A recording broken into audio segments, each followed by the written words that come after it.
Go right ahead. All right. Well, good afternoon or good evening to everyone. Welcome to Moving the Needle, making DE&I a core value in the PR industry. Today's program is brought to you by the capstone students of the Grady College of Journalism and Mass Communications and the Diversity Action Alliance. So I am Carmella Glover, Executive Director of the Diversity Action Alliance, which is a coalition of PR trade organizations who united to create a commitment for industry leaders to take action in accelerating progress for people of color in the communication industry. So more about that later in the program. Today, we are here for a power panel, I call it, of three phenomenal women. These women are the real deal. They are the perfect experts to get down to our rooted, raw, and real discussion tonight on DE&I. I'm going to do a brief introduction of each panelist, and we'll ask that following that, we start tonight's discussion by having each of our panelists share a brief personal story. So I'm giving you a little bit of time to think about it. And then just to ground us in some authentic conversation. I got that from you, Sunmi, giving folks an opportunity to think about it. And then we'll kick the night off. So just a brief personal story, and then we'll kick the night off. So tell us a bit about what you do in your role as a part of that follow-up from that brief story, and we'll go from there. So tonight we have Sunmi Kim, who's the Global DE&I Officer for Omnicom Group and previously a Global DE&I Officer for Porter Novelli. Sunmi is also a member of the Diversity Action Alliance Advisory Council. We also have joining us Carol Watson. She's the Global Inclusion Officer at BCW Global, Burson Cohen Wolf, and she's also Advisory Council. Last but not least, we have Krystle Cobran. She's author of The Brave Educator and currently Inclusion Officer at Athens-Clarke Unified Government. So thank you, ladies, for joining us tonight. Krystle, can we start with you, if you don't mind, with a brief personal story and a little bit about what you do? I was so ready to be the last person to speak because I was running behind, but okay. I'll do my best. Okay. I'll sort of try to give the brief spiel. You know, I thought I was going to be a doctor. I'm not, majored in microbiology and cell science, and got to my junior year at the University of Florida, and I really felt like I was failing, not because of my grades, but because I was taking practice MCATs and just something felt off, and I didn't know what to do next. Ended up becoming a Ronald E. McNair Scholar. Did some research looking into whether or not hurricanes present a disparate impact on the poor. In the course of doing that research, I kind of stumbled into a gap, a data-driven, well-intentioned recommendation like stock up on canned goods. If you're living on less than paycheck to paycheck, that well-intentioned recommendation just doesn't fit your lived reality. And so there was a space there and it called to me. Ended up going to the College of William & Mary as a joint law master public policy student. Did the first year of my master's degree, first year of law school. My now husband proposed, I love him. I transferred my law degree up to DC, worked as a law fellow for the NAACP, for FEMA, in their Office of Chief Legal Counsel, did 2 research assistantships and 2 judicial internships, and ended up working as a judicial law clerk in the DC Superior Court, and then moved with my now husband in possession of a PhD to Chapel Hill. Was there for about 2 years. You may hear tiny humans. I'm just gonna have to own that. That's my life right now. I was in Chapel Hill for about 2 years. And then we moved here to Athens-Clarke County, and he became a tenure track faculty member. And I was 34 weeks pregnant with our first child, separate conversation for a different day. And I ended up teaching at UGA, building courses on race and the law and American courts, race and social issues. And that was the piece for me that started pulling the threads together, because I had no idea how to facilitate a space where multiple people from multiple perspectives could actually engage in this conversation. And so I learned these skills face first. And the feedback from my students is what led me to begin consulting in Athens-Clarke County. That's what led me to write my first book and my podcast, The Space Between Us. And I currently work as a consultant privately, and I also serve as the inclusion officer for Athens-Clarke County. Thank you, Krystle. Wow, that was awesome. That's a journey. So for all of you young professionals here, just know that it's always a journey to your future career, right? There's never a straight line, and it's not always predetermined or something that you'll know right away. So thank you for that, Krystle. Carol, did you want to share next your brief personal story and kind of what you do today? Sure, thank you. It's great to be here. Thank you for inviting me. So my personal story, and I'll try and make it brief.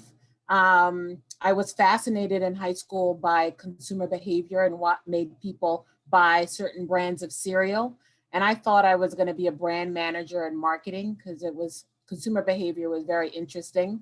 Um, Got into the agency business and media, and I got drawn to the media side. So I had a media career in marketing and advertising and sales.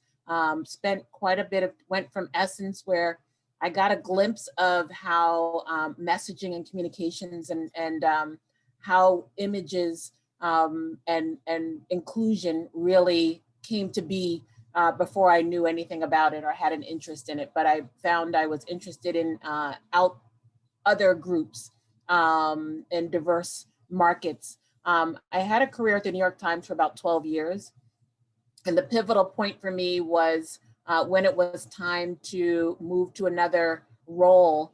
The leader there was, leading, they had great women leaders there, and they asked something that often, people that are young are afraid to do. But she asked, are you interested in this role? And I said, I don't really think that that's, the right role for me. And she said, well, what about this position? I was being groomed.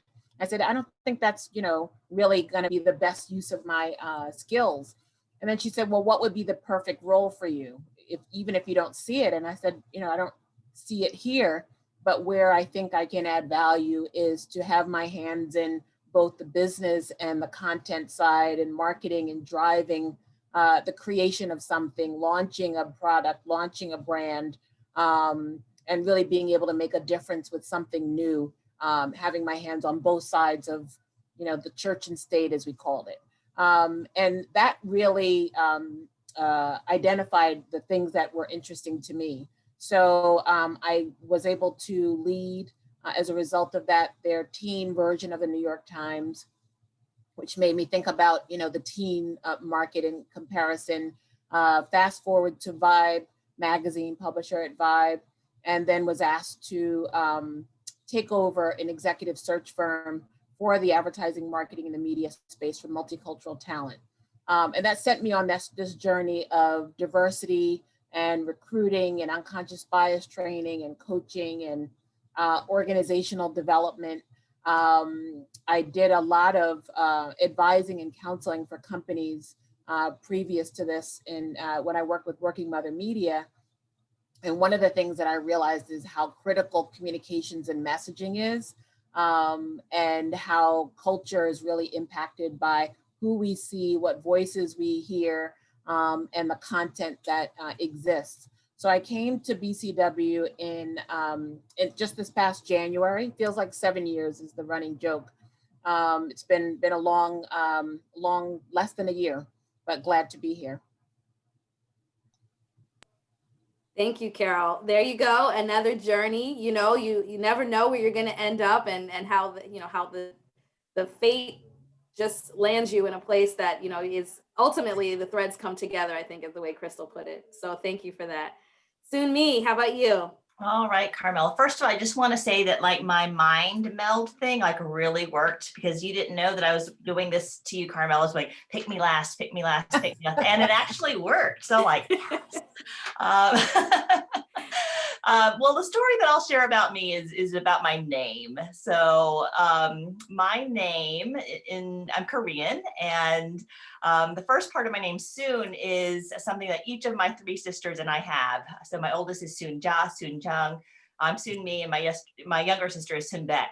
So that's something that just as a generation we all have in common. And then my middle part of my name, Mi, is the Korean word for America. So of course, kind of tied up in all of that, naming is really important in our culture. And it gives you a sense of the kind of hopes and dreams that my parents had for me, the first child born in the States. And I will say that there was a time where I'm like, you know what? I'm kind of really disappointed with what's going on. I think I'm just going to go by Soon X Kim. I'm borrowing from Ibram X Kendi, but no, one of my words for 2020, I usually pick one that's very special to me. My words for 2020 are claim and gather. And so If you look at my name, you may not look at that and say like, that's not an American name, but it's something that I am claiming as a part of the fabric of what this country is. And me claiming that I'm part of it. Thank you so much, Sumi. That was a good story. So I want to start also by saying that the students who put this together, they did an incredible amount. First of all, thank you. You did an incredible amount of work to put together this panel. And in addition to just doing kind of the heavy lifting from a speaker standpoint, you also did a copious amount of research, primary and secondary research, that really compelled you to say, this is what we need. We need a panel to kind of talk about these things. And I want to just point out some of the statistics that came from your primary research.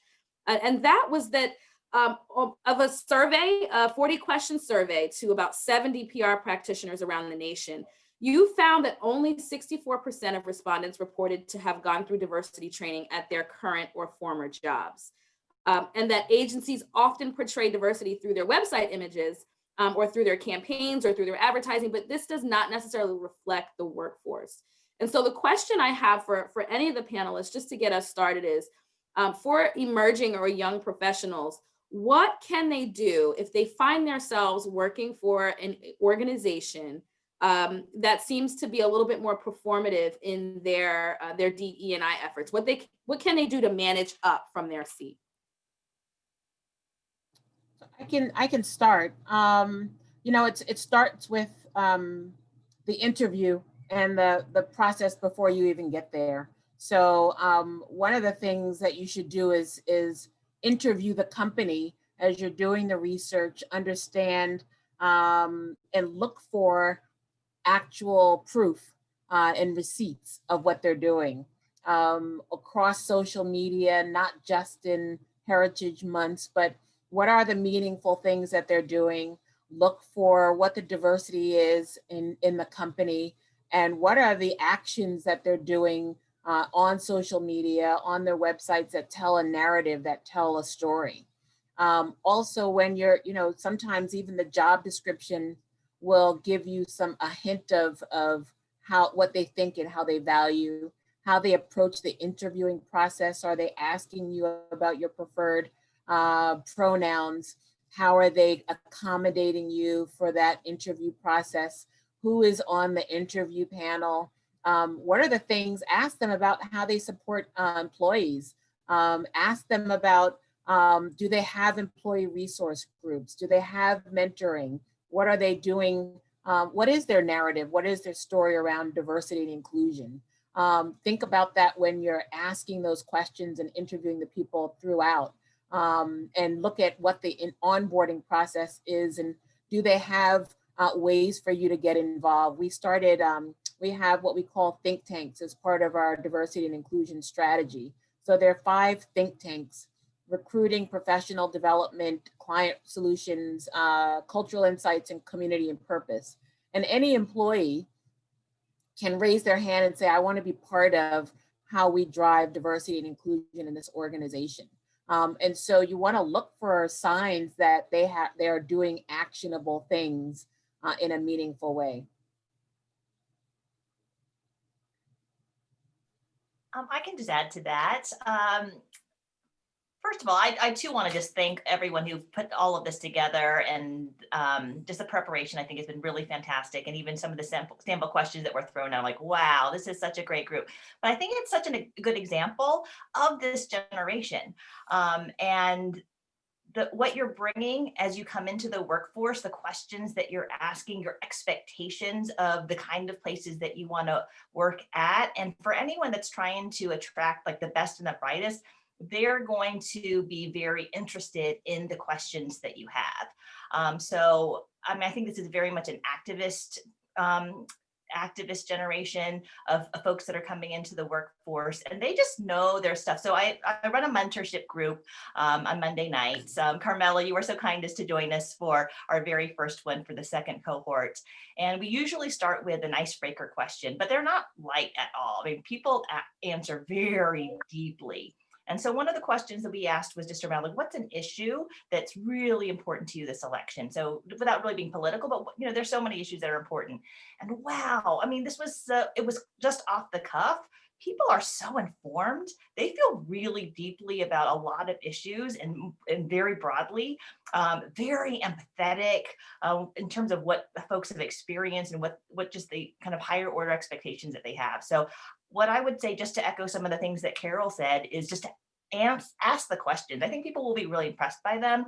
And they will also help keep our organizations accountable. So I would say just bring your curiosity, bring your higher standards of what you want. And I think it's going to be a change. It may not happen right away, but I think it's this is a group that's really, really driving change.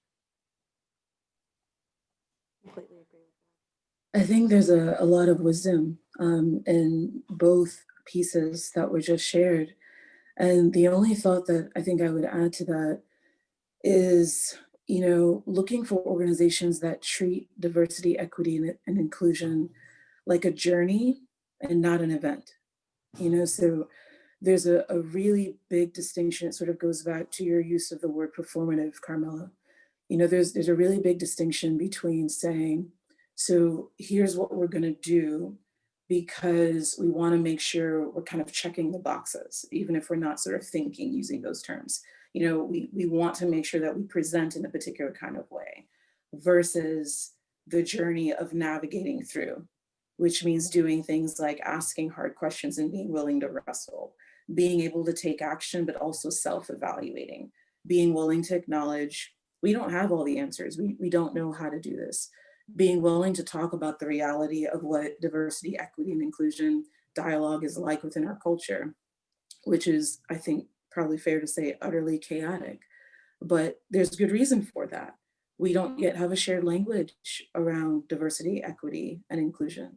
So an organization that's willing to go through the process and go through the journey of saying, here's how we define what diversity, equity, and inclusion means throughout our everyday, is likely an organization that is indicating we're willing to wrestle with this and navigate through the journey. There was another piece, I think, to your question, which was about power. I think that's what you were asking about, Carmella, because I feel like there's so many layers to that, and I will not pretend to be able to unpack that right in this moment. But there are sort of two pieces that come to mind. First is that within the DEI arena, I think we are still profoundly uncomfortable with talking about the dynamics of power. And so it ends up sort of being this unspoken dynamic that is present in all of the conversations. And we feel it, but we don't necessarily know how to acknowledge it. And so one thing that I think we can do is be sure that we're being real with ourselves when we come to the table. Be sure that we're saying, here's what I'm experiencing, here's what I'm feeling, whether that is being reflected around you or reflected back to you, be sure to be real with you. And then when you're in the moment, I think you have to ask the question, how do I want to show up in this moment? And that's directly connected to what was being shared earlier, which is what do I want to learn about this organization? What are the things that I most deeply care about? And then once you're within the organization, that work continues, that relationship building, that listening, that finding ways to build connections, that noticing gaps, and then finding ways to position oneself so that you can take action to address it. So much of that is connected to whether or not an organization is navigating through the journey, and also your willingness within yourself to do that work for you. Does that make sense? Yeah, absolutely. Yeah, thank you for that, Krystle, so much. So that kind of leads me to a second question, and it's really was inspired by the title of your book, The Brave Educator. It's one thing to walk into an interview and feel empowered about asking a company, what DE&I initiatives do you have? How are you supporting, different intersectionalities in the workplace? But how do you, as an entry-level employee, right, or someone who's new to the field, build up the courage to speak up without fear of some type of retribution for, fear of some type of reprimand for speaking up?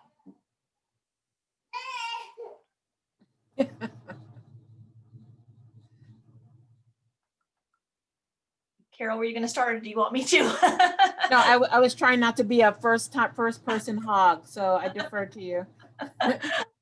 Well, I'll take a turn then. Sure. I mean, gosh, that question about, what are your diversity, equity, inclusion goals? What are your policies? What are, in terms of as a entry-level person or as a part of the interview process, if you are in a situation where you're asking those questions and you get the sense that that's not appreciated, I would say, do you want to be at that organization? I feel like we're at a time, particularly since the murder of George Floyd, where all of these organizations have put out these corporate statements about their listening and their learning, and they're reflecting on the systemic racism that exists within their organizations. I mean, so many people have said that, right? They're kind of the same things over and over again. If that is really true, then they should not be uncomfortable by anyone in their organization, entry level or not, a prospective employee or not, to be asking these questions that they themselves had said are important. That's my feeling on that. And truly, I think if you're not asking the question, again, I just have to say, I think we all have to just realize that it's not just a one-way street in terms of who holds certain levers of power, and that we too have a decision to make in terms of the kinds of organizations that we want to be a part of, and to think about it in maybe some different ways there in terms of framing. And I think actually a lot of folks, for you all that are coming into an organization, do have a lot more power than perhaps that you realize.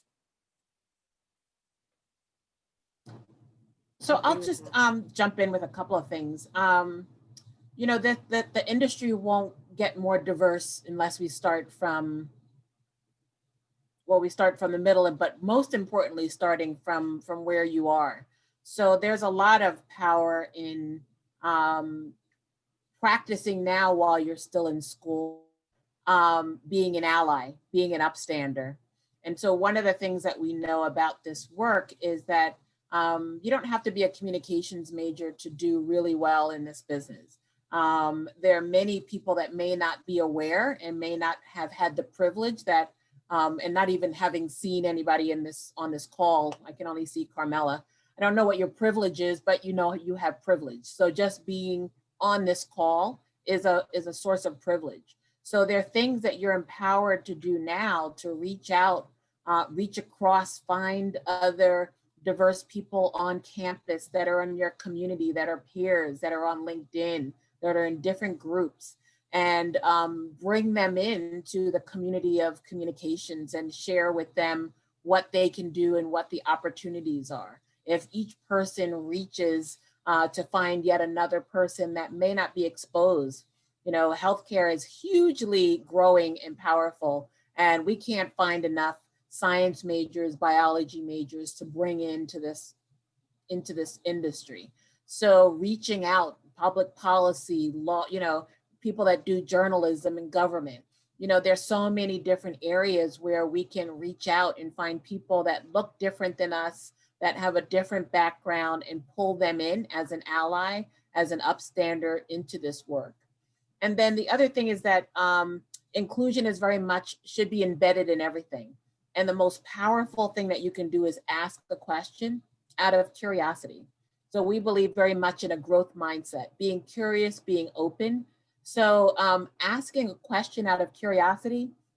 I was in a call today, as a matter of fact, and they were listing the demographics of the target. And it was very detailed demographic information. And the reason for it was to determine casting in voiceover and the tone for a commercial. And I was looking at all the details of the demographics and how they describe this person, this target, and there was nothing in there about race and ethnicity. Of course, there was nothing about LGBTQ and disabilities and the other things.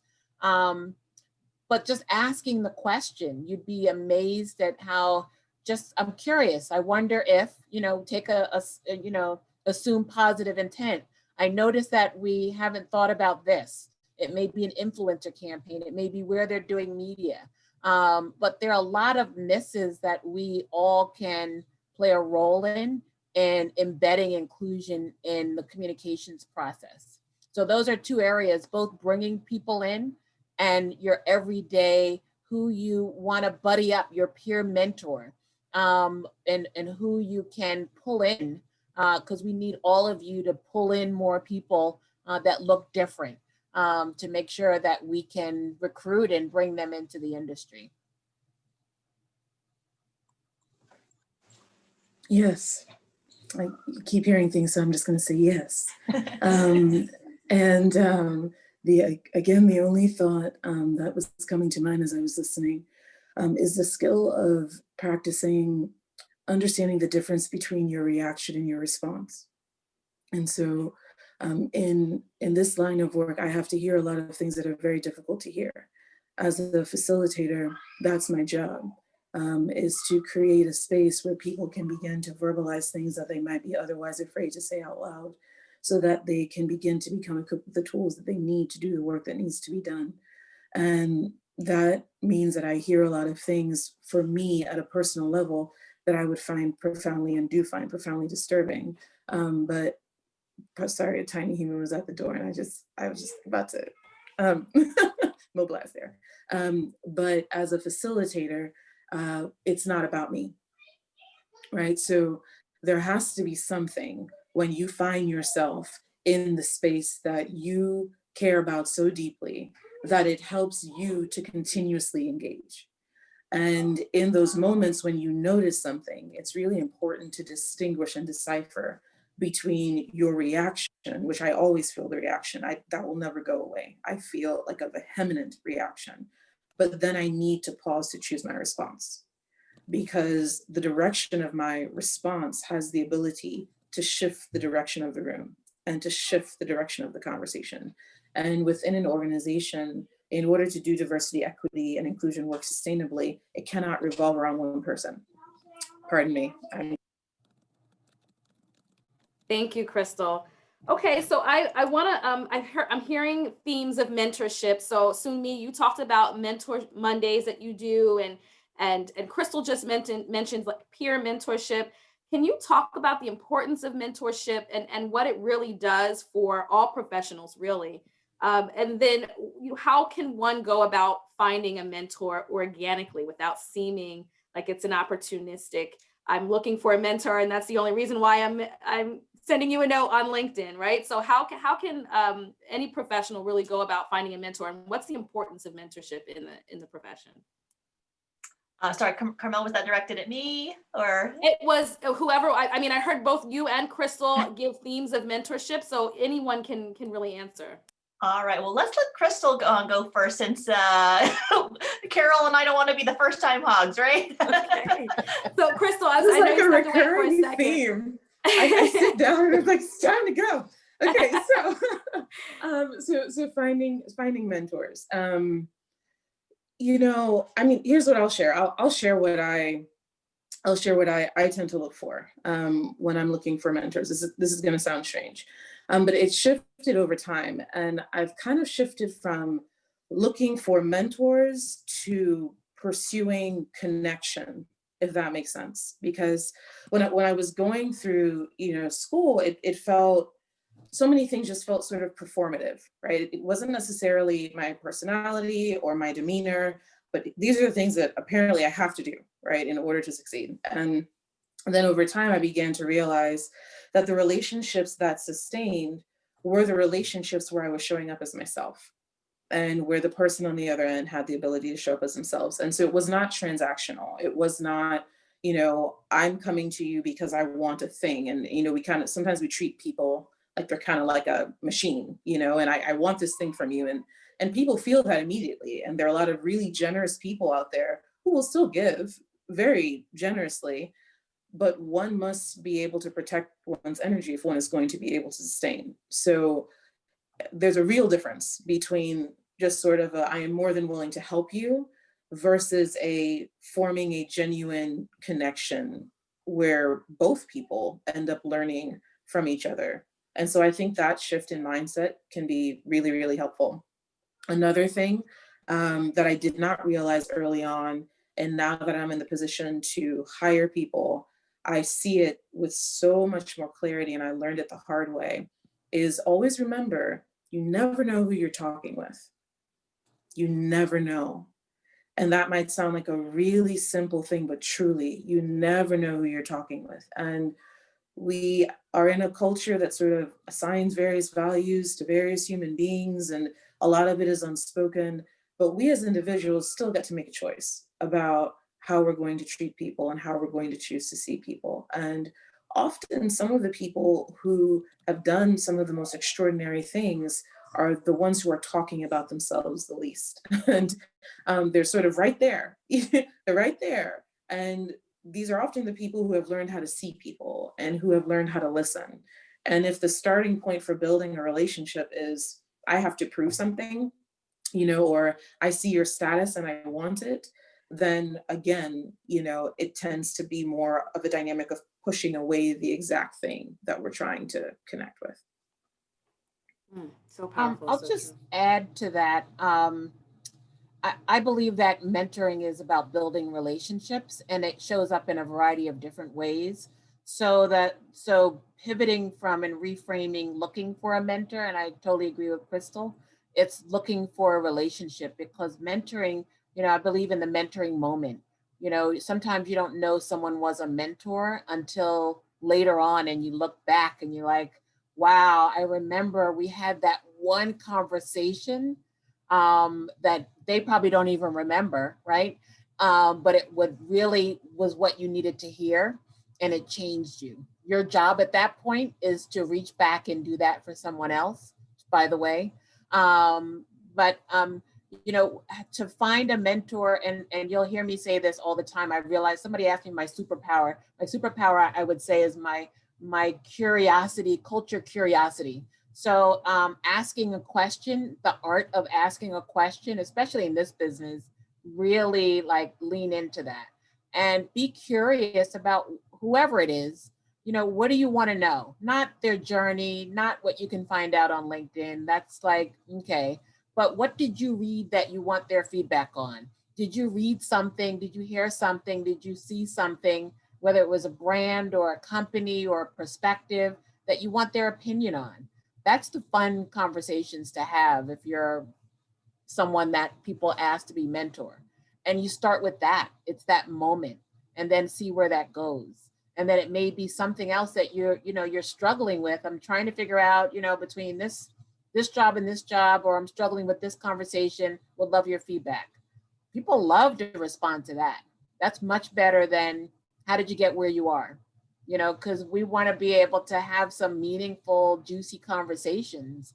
And it doesn't matter what level it is. We want to know that someone has a point of view, that they have something to share, that they're curious about, something that it may have been an article. And, the people that I mentor and mentor me, we're constantly exchanging articles and information. And, those are the relationships that I value, because we're giving and receiving constantly. There's so much information. So it doesn't matter what level you are. You may have seen something that the CEO missed that would be pivotal to them.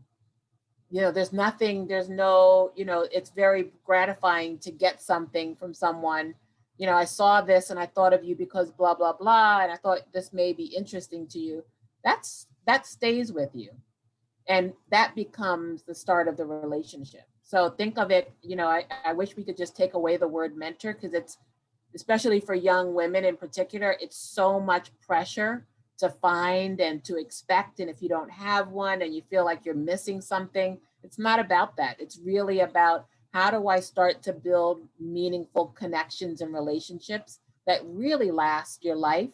And they are the ones that keep coming back as clients, as jobs, as opportunities in more ways than you can even imagine. Yeah, I'll just add to that is that I've never really had a formal mentor. My one mentor was somebody that I just admired everything about this person, how they've just lived their lives, their family life, professionally, all of that. And the only way that they would know that they were my mentor is just is that I would just happen to say it. So it's not that they picked me, or I picked them, and just would just kind of watch how they live their lives and would take from that what I wanted to incorporate into my own. But Carmella, you specifically asked about Mentor Monday. The idea for that all just happened because we were going into COVID. This was, back in the spring when we knew that, internships were not going to look like any typical year. So how can we still create opportunities for folks to learn and learn from other people's experiences? And the one thing that I will say that I'm really blessed to know amazing people. And so if there's an opportunity for folks to create peer mentors, which I think is another thing that's really, really important, as well as to get opportunities to meet, others that are perhaps a little bit further along in their career and learn from that, then that's something that's really easy to do. I mean, any of us can do it. We, just like we're on this Zoom call, we know certain people, we can call certain people, we know all kinds of people, right? Through this university, through friends and family and what have you, and they don't have to be specifically in our fields to learn something from folks. So I think this whole idea of gathering and mentorship can be very informal. Anybody can do it.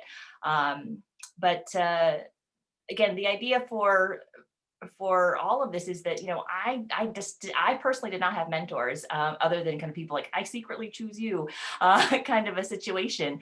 And the folks that I didn't really have anybody that were, people who had made it in the kind of corporate world. I knew people that were pastors. I knew folks that were small business people. So to have opportunities to meet others that I know that I didn't have is something that I've just wanted to give to others. Thank you. Those are all really good perspectives. I had a professor one time that told us, that's really kind of how you build your career off of especially in PR, off of really personal relationships. And she taught us to rethink mentorship and think about it in the sense of personal relationships. Eventually, folks who maybe you consider your mentor or your mentees become your clients, or, they become, on the account team for the agency that you work at. And it becomes a very, very small world, and those personal relationships make a big difference. So thank you all for sharing those. I want to shift back to the workplace and ask you if any of you, and actually, Carol, I'll start with you, if you have any examples of DE&I efforts that have been really successful. I know as an industry, we have a long way to go. But there are, here and there are really good programs that are happening that could be emulated all over the industry. Can you think of any examples of organizations, whether they be on the agency or client side, that have some really good sustainable DE&I efforts? Oh, that's a good one. So I philosophically believe that that this work is holistic and not programmatic.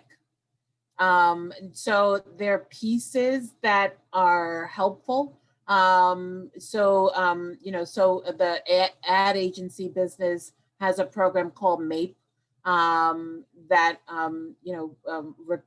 I've been a judge many times, but they bring people in, but it's, they create relationships that last for a long time. So they do, alumni and capstone projects and summer programming to create community. Because often people that are, underrepresented in this industry, they feel like they're the only. So the programs where it creates community is pivotal, and they become a great alumni program for really connecting across the career. In terms of really building inclusion, one of the things that we just finished was this program and initiative really built out of an extension of a growth mindset. So we have these growth mindset monthly initiatives, and on the heels of George Floyd and all the other murders, there was really an aggressive push from employees. And while we had ERGs and we were really involved and had a big strategy for it, people wanted to know, what do we do? And as much as I said, it can't be performable allyship, it can't be just that thing. They wanted to feel like they were using their energy towards something. So September, we decided on a global level to create a month of, what does inclusion mean really? So we called it inclusion, destination inclusion, because we can't travel, we can't get on the plane, and we're all sheltered in.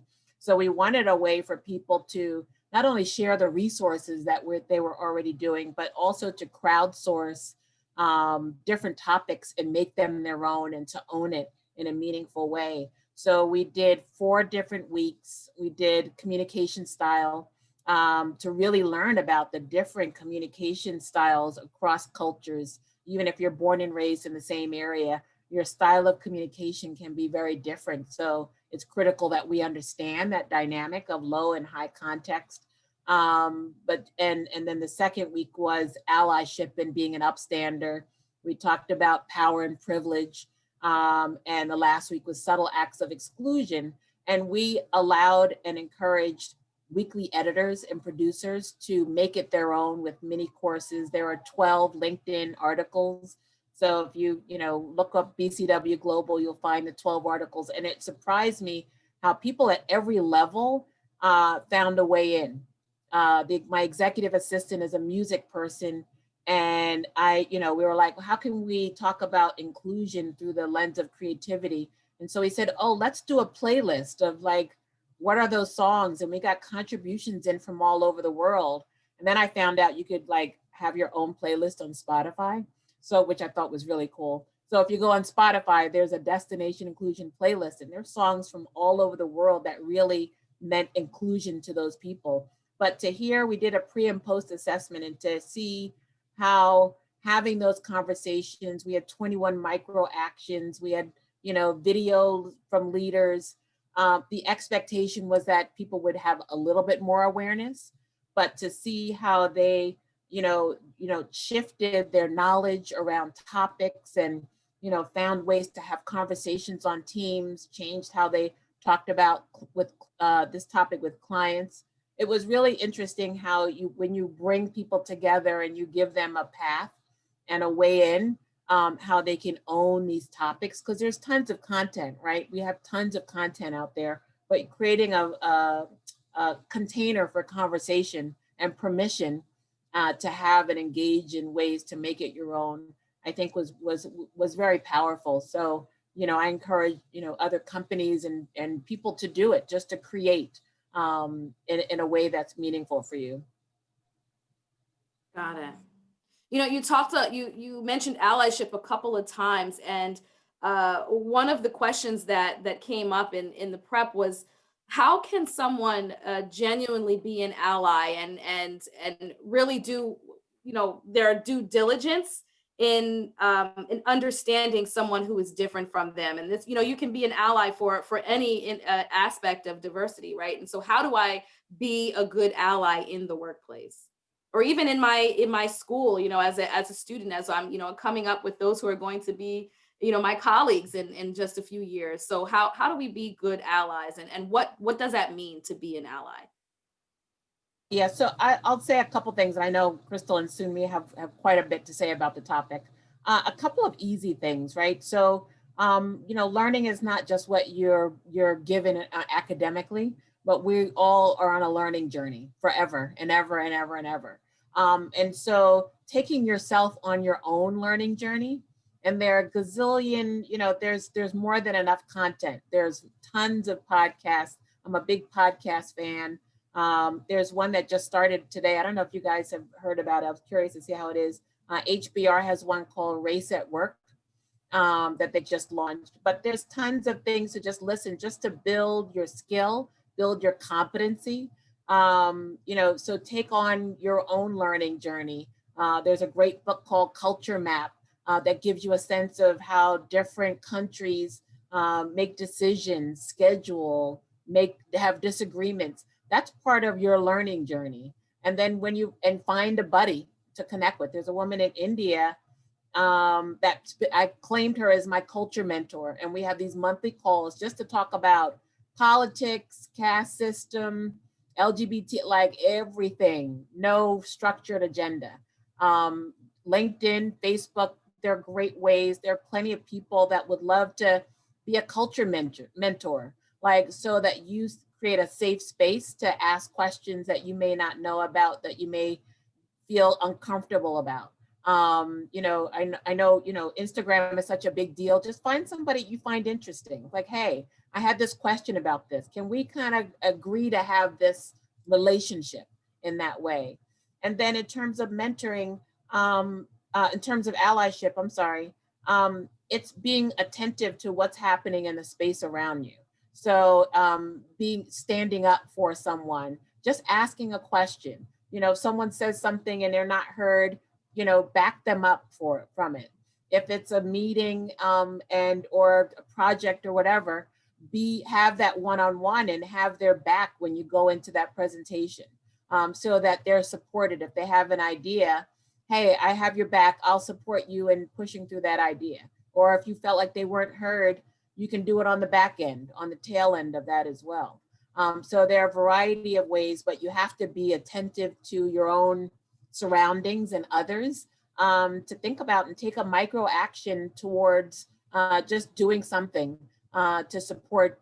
It doesn't have to be big. It doesn't have to be life-changing, but it can be just I'm a big fan of a micro action, to make it fun, to make it meaningful. And you add on to that, and then all of a sudden you have a new habit that you can make your own. Oh, look at you guys are like amazing. They are wicked with the funny stuff. Absolutely. So I don't know if Krystle or Sunmi wanted to say anything about that, but her response sparked a couple of other questions for me, but I want to give you two an opportunity to answer if you had any thoughts about allyship.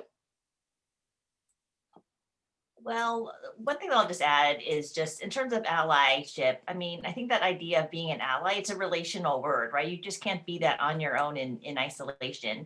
And I always, someone said something about the fact that, you know, you can't really call yourself an ally. It's really, that's the role of somebody else to see your actions, your deeds, and say that you have been an ally. So it's very much a verb versus a noun. So I agree with so many things that Carol said. I love the idea of having, you know, culture mentors, but also in terms of the content that one consumes. I love the podcasts, but gosh, that's one of the things that during this time of COVID, we have access to so much rich content, you know, even on the streaming platforms to get, at least even in that way, exposure to different perspectives than what we may, you know, consume most of the time. So that would just be another thing that I'd want to kind of think about. But the other thing, just in terms of allyship, that I want to just be cautious of is to not go into that type of role with a kind of a savior attitude. I think that's really dangerous. And I think when you go into a situation trying to be one that is, it's, I guess, based on more like charity or kind of like being the person that saves the day, the opposite is true. I mean, you gain so much in terms of learning and what I think it means to truly have empathy and be in it together. So that's just one thing that I would just add to that, is that I think it's so important that we have the right attitude in terms of our allyship, and to lead with empathy, and to really be open to learning new perspectives that I think are ultimately are going to enrich us as a person, personally and professionally. I agree yet again. And you know, only thoughts that I would add, which is echoing, I think, in many ways, but there's a big difference between journeying with someone and versus speaking at someone or working on someone. And there's also a really big difference between taking action from a place of curiosity and learning and openness versus taking action from a place of fear. And that might sound like a really mild distinction, but it's important, because I think Sunmi, am I saying your name correctly? Thank you. I think as Sunmi was saying, I think if we enter into that relationship or that endeavor with expectations about validation, you know, like if we're doing this because we want to feel better about ourselves, then we're turning a person into a project. And, you know, when it comes to especially the equity piece of the conversation, which I often think of as, you know, both the process and the outcome of closing gaps, one of the pieces of that we often miss is the dynamic of burden. And so if there's a person who now becomes responsible for bearing the burden of what another person is bringing to the table, then that is potentially amplifying that person's pain. And that is not the same thing as learning how to walk with and journey through. And the only other thought that I would add, which I use day in and day out, is just to really embrace the not knowing, you know, being willing to come to the table and just know, like, I do not have the answers. There are many conversations that I don't know how to have. And that not knowing is not a failure. It's an invitation to begin. Wow, I love that. Sumi shared a really good quote too in the chat. If you have come here to help me, you are wasting your time. But if you have come because your liberation is bound up with mine, then let us work together. Whose attribution is that, Sumi? Who can we? I've heard that before. Yeah, I was just doing a quick Google search because I'd heard my good friend Lindsay Wagner say that. I'm like, oh, but I didn't want to look like I'm not paying attention. But it looks like it is a motto for an activist groups in Australia and elsewhere. Got it. You know, Krystle, you just briefly touched on equity, and it's something that we often don't talk about in the conversations. And I think this is a good time for us. We talked about diversity. We've talked about a culture of inclusion. Can you expand a little bit on equity, and specifically from the context of, I know you did a course on race and law, right? And how does policies in society, how can they affect the policies at work, you know, and whether they're equitable or not? Are they mutually exclusive? And can there be a little bit more equity? So just a lot to unpack there, but we don't talk much about equity. So can you shed some light there on that for us? You're on mute. You think that in the time of COVID, I would have figured this out. I mean, so I just wanted to ask you a question before I responded. When you use the word the phrase mutually exclusive, were you referring to diversity, equity, and inclusion as being? Okay. No, I mean like equity as it relates to policies and like governmental policies, and equity with policies in the workplace. Because at the end of the day, governmental policies could influence how we do work, but I think we have the capability of moving much faster in the workplace than we do in the government. Okay, so I'm going to attempt to unravel some of that, and if we need to work on it together, we will. So in my role within a local government, you know, as inclusion officer, my job right now is to build an inclusion office that serves 130,000 residents and supports 1,600 to 2,000 staff members. As the first person to occupy this role, I have some decisions to make about how to proceed. This is a gross oversimplification, but it helps me. I kind of have two choices. I could sort of take the cult of personality approach, which means that the work revolves around me, my thoughts, my assumptions. Here's what I think we should do. Or I could take the, quite frankly, far more inconvenient and exhausting approach of thinking through how do we operationalize listening, knowing that listening is not passive, it is active, and that listening then generates data. And that data is quantitative and qualitative, but it's also in many ways contextual, historical, and anecdotal. All of this information becomes the data points that then influence how I can begin making decisions to build systems and relationship pipelines that can sustain the work no matter who is in the role. The reason that I think this is important is because within this conversation, I think we crave simplicity. And so we want to think either we're tackling the system or we're dealing with the interpersonal. But I actually don't know that I think about it in that way. I think the layers are interconnected. I think that the individual and the relational and the group dynamics, interpersonal dynamics, structural and systemic, I think they're all feeding into each other. And so it may not necessarily be the case that there is only one path of entry in. Like it maybe where we need to begin is with the systems piece.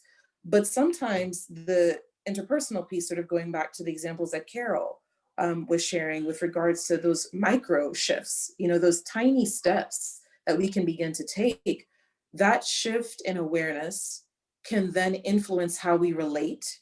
The ways we relate then influences how we see or identify or even are aware of existing systems. And then as we become more aware of existing systems and we practice making different choices within ourselves, we become better empowered and positioned to speak. And so that's sort of, I think, one piece of your question. I think I heard you asking about the difference between doing this work within a local government structure versus, you know, private industry. Yes, it is challenging with regard to frequently the pace at which things can move. But I'll be specific about why I experienced that. I think it's connected to what we were talking about at the very beginning. I could say, here's what I think needs to be done, and then go about the business of doing it on people. But instead, I'll give a concrete example. I'm now a year into being in this role. There was a task force that was assembled that made recommendations to our mayor and commission. Our mayor and commission then voted to fund one full-time position in the past fiscal year. I began on October 19th, 2020. Now, it took me a full year before I began to understand that the work of the task force was really valuable, but it might not have been as broad of a scope as I had thought. That might sound like a really small thing, but it's not, because one of the things the office has to do is to mobilize engagement. So that awareness then helps me understand, okay, so we need to do some sort of a community needs assessment, but it also needs to generate meaningful community engagement at the grassroots level. That then helps me make a recommendation such as, we need a ground game. All of those steps come from journeying through the process. And I don't necessarily think that the end impact on policy, right, as decision makers get additional information, I don't know if that's fully distinct from the process within private industry. It may be possible to act more promptly, but there's still the need to mobilize voices. There's still the need to think about the stories and experiences we might have missed. There's still the need to decide whether we're going to build infrastructure that rotates around one particular person or infrastructure that brings people in. So I think they are distinct, but I think there are parallels. Did I respond to your question, Carmella? Absolutely, absolutely. I think about California and how they seem to be a lot quicker at passing laws that really kind of enforce workplaces to you know, not necessarily have quotas, but to really be more diverse. They're requiring that you have a certain amount of diversity on your boards, or they're requiring that you hire a certain amount of women. So I just feel like there may be some interconnection there. And there's also, of course, the difference in the workplace where you really need to work on your systems to ensure that you're allowing for that diversity to happen. I mean, that's separate from inclusion, but I think that equity really matters to make sure that you can have a diverse population. Carmella, could I just share one thought? And then yes, please. So as someone who's outside of the PR industry, I don't know that I can emphasize enough the power of storytelling to begin moving the needle. I don't know if I can emphasize it enough, because stories stick and lectures don't.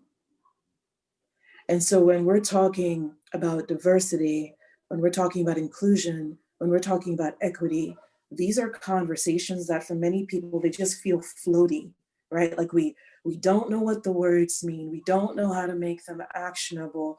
And so someone says, okay, so what I need to do is I need to make sure that I'm using the right words, you know?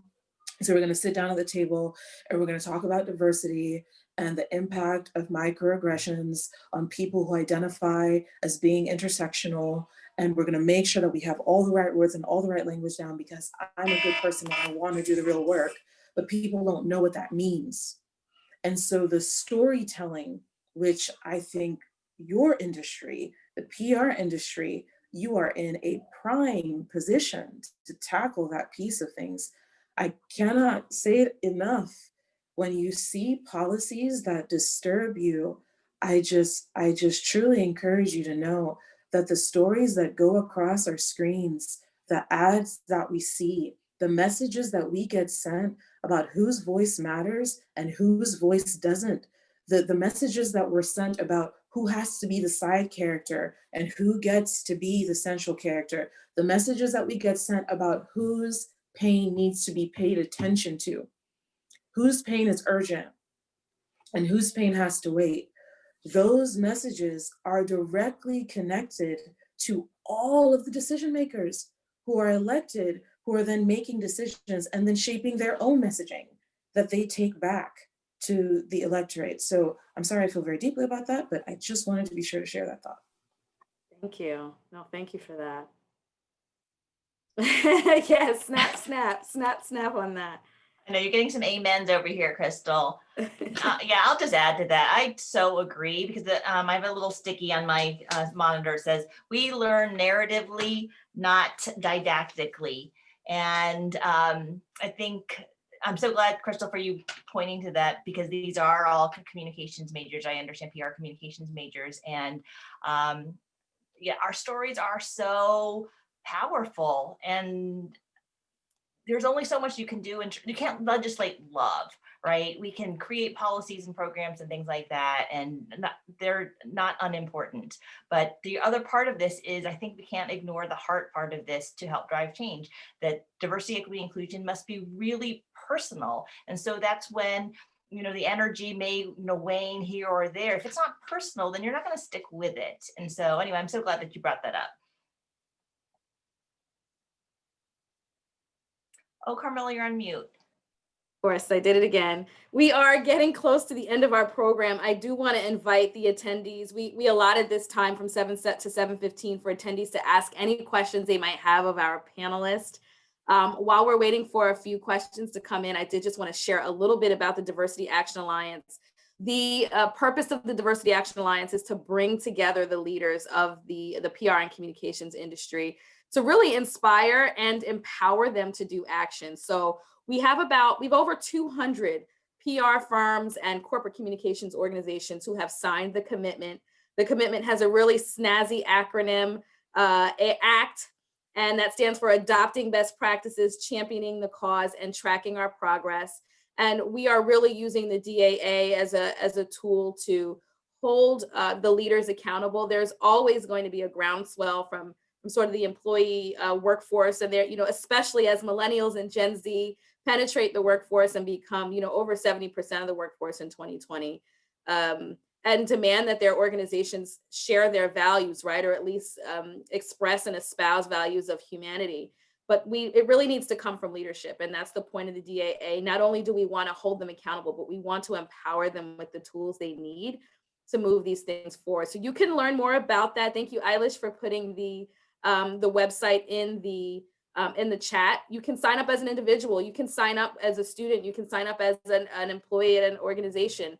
But we're also asking leaders to sign up. And if you are interning or working somewhere and you know that they are not yet a part of the Diversity Action Alliance, have the courage and be brave to speak up and let them know, this is something that's important to me. And if you could at least take a look at this commitment, that's a good way to start a conversation. I was at a panel and I heard about this. So are there any questions from the audience? We kind of went the gamut of DE&I questions, but is there anything else that you want to ask?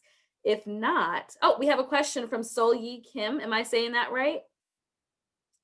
Her question is, I don't know if you want me to read it out loud. When did the term DE&I or DEI start appearing in the industry?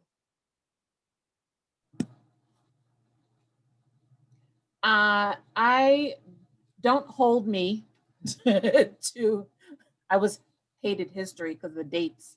But so in the early 1960s, I think it was Xerox that started the first employee resource group because employees were like, oh my God, we need to do something. The Civil Rights Act around making sure that an affirmative action was in the early 60s. So people it started really with the term diversity connected to affirmative action to make sure that protected classes, so EEOC has a number of protected classes, race, disability, veteran status. So there were laws enacted to make sure that there was equity, and we managed discrimination around that. Similar to Title IX, the concept is that we want to make sure that there's equity and access to all of those things. I'm not sure when inclusion started. I've been doing this work for a while, and when I had my business in 2006, inclusion started coming up, and soon keep me honest there. But inclusion came into the picture because between the early 60s and 2006, there was no movement, there was no progress, there was an ebb and flow. And then so the researchers would talk about, why is that? And the concept of bias and unconscious bias really stemming from a lot of, academic research, primarily in Harvard, I would say. Started learning about the science of the brain and where bias comes from. There was that other book about Think Fast and Systems, and I forget the name of the guy. That's another good book to recommend. The systems of, where bias comes from. I know Suni knows this. I'm testing her. I know it's behind her, it's right behind her on that bookshelf. So people started talking about inclusion because they realized that just having a variety of people in a room wasn't working. And so the thought of, how do we become more inclusive became popular. Equity's been around a while, but one of the things that happened, I feel like, they talked about diversity and inclusion. I feel like it's only the last 10 years it's become commonplace to add equity to titles. Because they're realizing that it's where are the gaps, as Krystle was mentioning, where are the gaps in experience. I described equity in COVID, particularly with parenting and caregiving. People talked about equality, and that's treating everybody the same. But what we realized in COVID was that we're all sheltering in, but different groups need additional things, like parents and people like, the Krystles of the world. She can't just shelter in with peace and quiet. So we need to do additional things to make sure there's equity around that. We use the framework of IDEA at BCW, and IDEA really adds accessibility to the end and just changes the order. But we're very intentional about starting with the I versus D. And so starting with the I says we really have to pay attention to every single person's responsibility, how they're showing up, all of our systems and our processes and our policies and our norms, and how we do the work, how we're thinking about every aspect of the work to be very intentionally inclusive. Until we do that, then the diversity won't stick, it won't do anything. So for focusing first on the inclusion and then making sure we're mirroring the marketplace. That's how we talk about diversity. And then the equity piece is critical. And we're nowhere near where we need to be with accessibility, but we wanted to be aspirational, which is probably the A, right? So aspirational, and lump that all in together with accountability. So we talk about IDEA also to make sure people are thinking about how can we be expansive in how we solve for these things. Long-winded answer. No, I think that was good. And I think, especially given the amount of change that has happened just this year, we might even expect that we'll have new words coming in to describe diversity, equity, and inclusion and kind of the concepts around it, right? I've started to hear folks talk about belonging a lot more. And as long as there continues to be research happening and curiosity around DE&I, we're gonna see new vernacular and terminology around it. So we need a whole nother session to talk about BIPOC and belonging, because I feel very strongly about both of those words. Oh, I have some feelings here too. Got it. We do have another question from the chat from Abby Swanson. Do you have any more book, podcast, resource recommendations? Oh, I'll put them in here.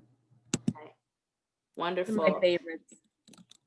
So many. You know, you talked about the importance of history, Carol, and I think a lot of when we talk about diversity, equity, inclusion, and why we've been talking about it for so long, history really matters. And I also was a person who wasn't really great at history because you had to remember the dates. But some of the dates, you know, 1964, 1965, 1968, those were key years for women and for people of color as it related to their civil rights and their ability to vote. And that is often mirrored in the workplace. What's happening in society often kind of trickles over into the workplace. And so those periods of time are really important. I think recently I read an article that cited 1968 as the last presidential regime that really did significant amount of work for marginalized populations. And that's really powerful to think about. And so I had to go back and see what happened, you know, in 1968, when, you know, when Lyndon Johnson was the president, that made someone think that was the last significant work that was done for marginalized populations. So it's definitely very important. And history is, you know, just hearing about Xerox and some of the other organizations that have been doing this for a while, we have to make sure that we're thinking about sustainable efforts. And I think someone said holistic as opposed to programmatic. I think you said that, Carol. Yeah. Yep. You had me typing in. I love we all have similar tastes. Yes. So are there any more questions for our panelists? I think this was awesome. I learned a lot from it. I was taking notes in between. And I hope this was very helpful for you all. Eilish, thank you for you and your classmates for putting this together. You know, for UGA, for really, you know, inspiring students to care about the things that are relevant to our industry. And this is really an important one. Yeah, thank you guys for all participating. We were so excited to have you guys speak, and it was for good reason, obviously. We learned a ton, and I wanted to shout out Dr. Karen Russell too, because without her, we wouldn't be doing this really awesome campaign that is focused on DE&I. So big shout out to her, because it's really important that our teachers are including curriculum that matters and that is shaping the world. So wanted to mention that, but thank you all for attending and thank you for speaking. It was awesome. Congratulations to you all. Thank you. Thank you. Yes. Bye-bye. Bye. Bye, everyone.